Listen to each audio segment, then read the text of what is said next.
I would like to explain about these bean-shaped structures that are representing here, that we know that these are kidneys, and in different organism not kidney is present for removal of excretory waste, such as in platyhelminthes flame cells are present for excretion, and in a cockroach and insects malphizian tubules are present for their excretion, and in prawns the antennal glands are present for excretion. But we are mammals, and in humans these two bean-shaped structures are present for their excretion.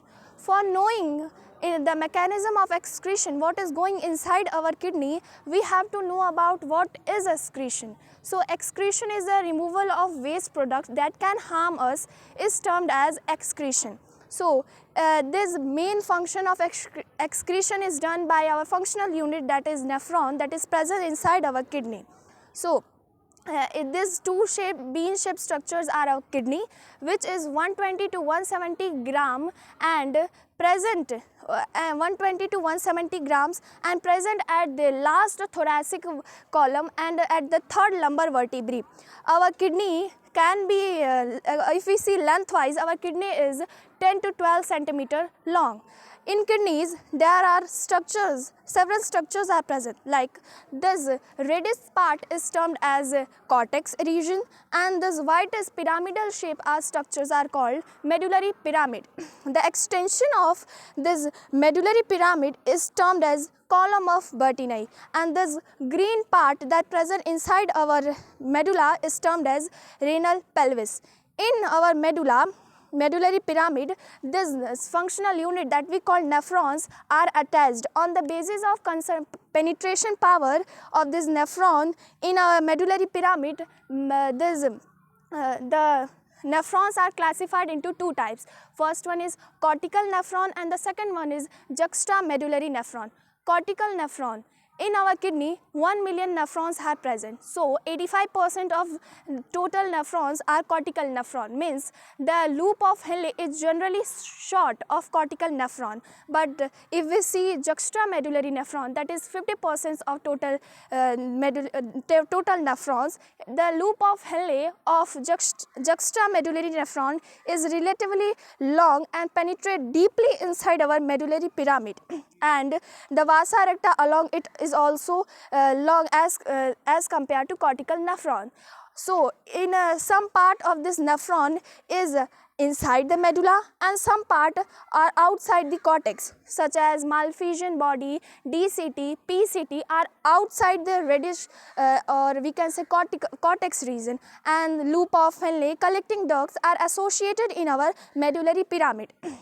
So the main function, or we can say the urine formation that we do, is mainly associated with the functional and the reabsorptions of that is going inside our nephron. So this is renal artery, from where oxygenated blood of our body comes inside renal arterioles, and here ultrafiltration in malphizian body, ultrafiltration is going to be happen.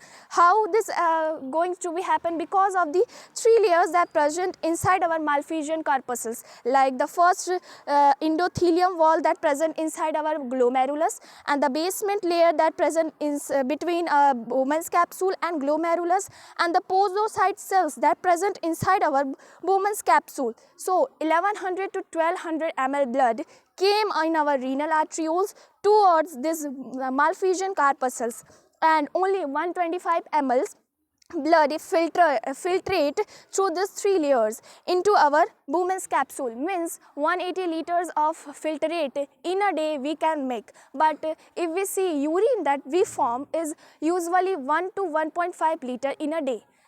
So we can say that 99% of filtrate is reabsorbed inside our nephron. Only 1% of filtrate is associated to make our urine. So the first reabsorption is done in this coil format shape that we call proximal convoluted tubule.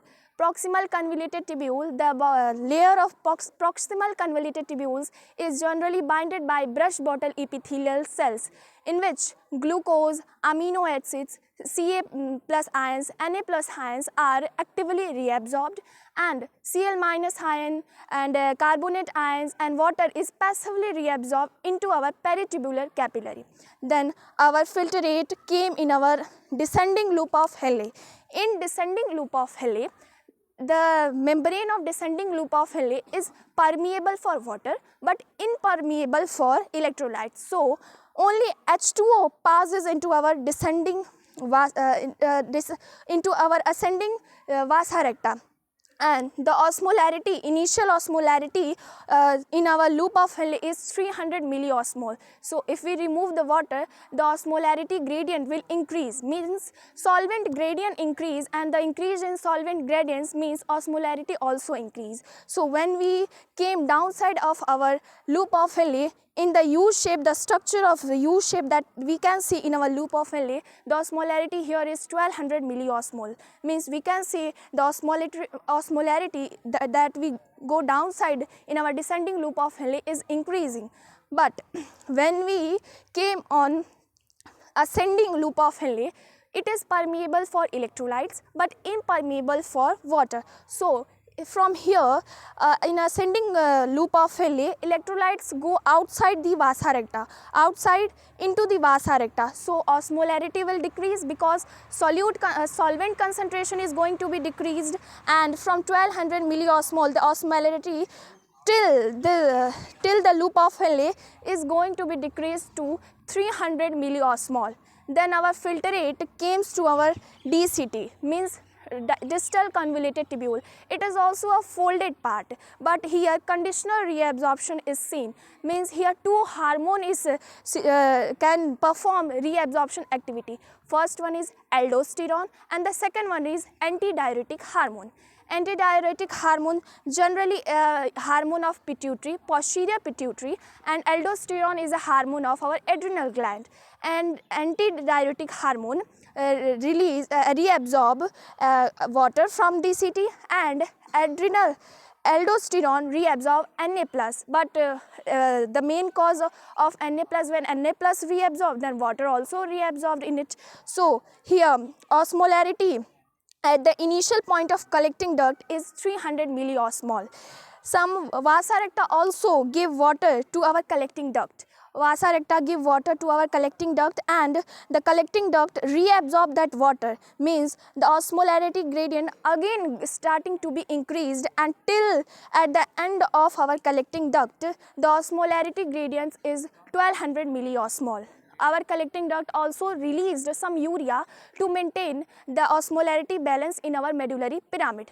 Now, this all the mechanism that is going inside our nephron is done, and our collecting duct collect the urine, and the urine passes through our major calyces, minor calyces to our renal pelvis, and then our urine goes to our this pipe shaped structure that we call ureter, and this ureter is associated with our urinary bladder, and the urine that we make is stored in our urinary bladder. Urinary bladder consists two sphincter. First one is voluntary and the second one is involuntary. Involuntary sphincters are present at the initial point of the urethra, and voluntary sphincters are present at the last point of urethra. So, if urinary bladder is full, means the capacity of urinary bladder is full, so it passes information to our CNS, and the sensory neuron carry the information, and then again motor neuron carry information, and these involuntary sphincters are opened, and the urine passes, but the urine can't pass throughout the body because our involuntary sphincters are still closed. So, when we feel pressure, the voluntary sphincters are open and the urine pass out through the body. So, this is the mechanism of urine. Thank you.